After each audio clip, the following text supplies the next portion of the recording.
What's up, Monty? How's it going? Good, you? Good. Is this? We talked to Solskjaer and a couple guys after the game, just talking about Louisville next week or this week now. I think Josh said it was the game like he had circled. Like, you know, you take them one game at a time, but knowing what happened last year, this was a game that you're really fired up to try to get back at those guys. How do you feel about facing Louisville on Friday?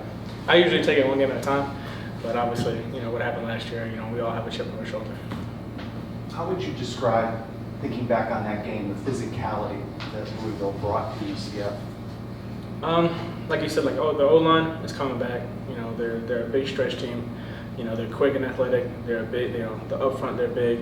I see them as, I think they have 2 NFL guys on their roster, maybe more. So, seeing how, big they are and how well they can move, they can bring some physicality. So the D-line has to step up too. Well, for guys who played against them last year, what do you take away from that? What can you share with guys that didn't play? Stop number 3. The quarterback, he's really shifty. He's a really good player. They have other really good players on the team. They have I think a 6'5" slot receiver or tight end. He can make plays. All up front, they're a really good team. But what we saw in Syracuse wasn't them, in my opinion. So I think we're going to see something different coming into our game.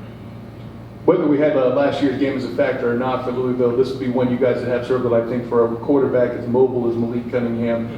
Can you kind of explain, as much as you can, your role and what you would do to help the linebackers contain that threat? Shoot, I'm going to have to tell you, you're going to have to ask Coach about that one. I don't want to give away too much. We have our game plan set, and, we have, Malik Cunningham, we have him circled. We know he can move. Obviously, we want him to stay in the pocket. We don't want him getting out in open field just because, he's athletic. It is what it is, And when you had a young linebacker core behind you, how much, you think this is a big test for them after coming out of camp? Do you think this will give them a chance to show off their skills? Each game's going to show their skills. The people behind me, they're athletic. They're great people. So, I think each game's going to show what they have. Do you feel like your group, the defense overall, did a good job stopping the run against South Carolina State? Yeah, I feel like we did a good job. Obviously, we had technique issues. Personally, I had a lot of technique. I was kind of all over the place, against South Carolina State.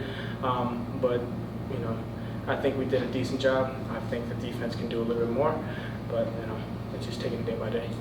Reflecting a year later, when you got home from Louisville last year, how did you guys try to rebound, and what was maybe those first couple practices like with all the injuries that had taken place and the new faces on the offense and defense side of the ball?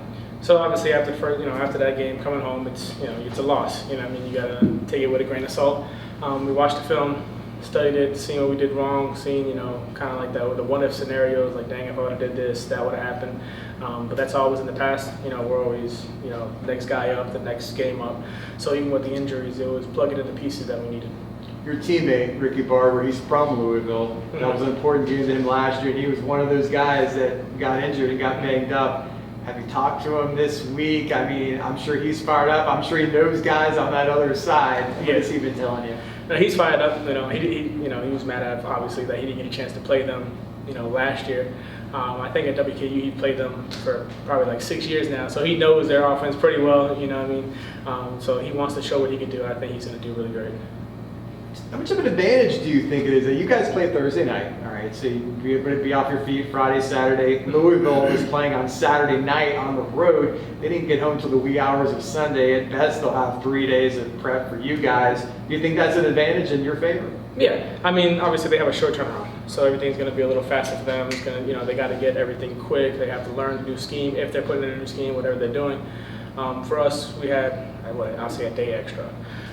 So we have a little bit, rest on our bodies compared to them, but then they also have to travel to us. So I think that is a factor, but in my mind, I'm not going to put that as a major factor just now. You mentioned Louisville's quarterback. When you look at film, what else do you see that they do well? Well, they're all experienced. The O-line's coming back from last year. I think they have one new person, I want to say, that's on the O-line, but for the most part, they all came back from last year. So, that pass pro and that, their run blocks, they're all very, connected, I'll say that. They have that, experience, that senior experience, that game experience with each other, especially with their quarterback. And seeing on the sideline for Syracuse, you can see Malik Cunningham, even while they're down, he's still going to the teammates saying, listen, like we can, we're going to keep going, we're going to win. So, with a quarterback like that, like who doesn't want to play with him? You know what I mean? So from your perspective, you mentioned from the South Carolina State game, you were talking about your technique and polish you wanted to put on. The defense may have held the opponent there. It's only 91 yards, but as a unit, what were coaches, working on? What do you think was the biggest element of polish for the defense as a group?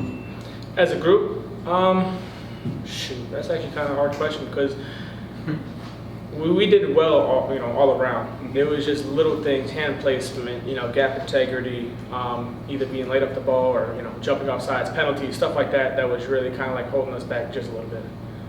When you play on Thursday, you're not playing on Saturday. Do you watch other college football? Like, what do you do on a weekend when now you're not playing? On the weekends, yes, I do watch, some college football. For the most part, just laying in bed, not wrestling. So did any games pique your interest, or you kind of? Obviously, like the Louisville and Syracuse game, that was like the main one that I really wanted to watch. And then I also seen the FSU and LSU game. We all know what's on the line in this one, what happened last year. Is there ever any concern about putting too much into one game? Wow, that's a deep question.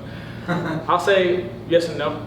Obviously, we still have other games to go for, but as a defense and as a whole unit, we always have the mindset of take one game at a time. So we're going to put in everything we have for that one game, and then as soon as that game's done, we go on to the next. We watch the film, we see what we did wrong, and then it's in the past. Can't do anything about the past. You just got to keep moving forward. Just like you guys are fired up to play, I know the fan base has been circled this game on their calendar too. It's going to be a packed house. How much are you looking forward to having Louisville having to come here and play in that environment? It's going to be fun. I'm hoping that it's, all out packed. Like, what was it, the 2017 USF game, how loud it was there. So I'm hoping that can, play a factor into the game as well. Thanks a lot, Mike. Good job. Thank you.